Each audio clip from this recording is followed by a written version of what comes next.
Hi friends అందరికీ ఊర్లలోనైతే ఆంబోతని ఇట్లా ఇడుస్తారు ఊరి మీద.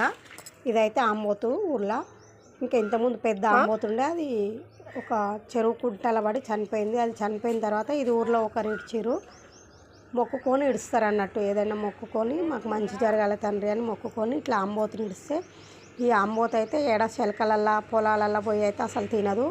ఇంకా గడ్డి ఉన్న దగ్గర తింటుంది, ఆవులున్న దగ్గర ఎడ్లున్న దగ్గర పోయి పండుకుంటుంది. వాళ్ళ దొడ్లలో పండుకొని తిని తాగేసి వస్తుంది. ఎవరైతే దీన్ని ఏమనరు, ఎందుకంటే దేవుంది అన్న నమ్మకంతో ఉంటుంది. ఇంకా పొలాలకు ఒకవేళ పోయినా కానీ ఇంకా పోసామి ఇది పంట చేను అని మొక్కుకురనుకో కంపల్సరీ అయితే వెళ్ళిపోతుంది. చిన్నపిల్లలకి ఎవరైనా దగ్గర పోయినా కానీ పొడవదు, అసలు ఏమనదు. ఇగో ఇంటి ముందరికి వచ్చి నిలబడింది, చూడండి ఫ్రెండ్స్ ఎలా నిలబడ్డదో ఇంటి ముందర. కానీ ఇంటి ముందరికి వచ్చినప్పుడు ఏమన్నా పెడితే చాలా మంచిది. అసలు ఊళ్ళలో అయితే జరంతగా ఏం పట్టించుకున్నట్టే ఉంటారు.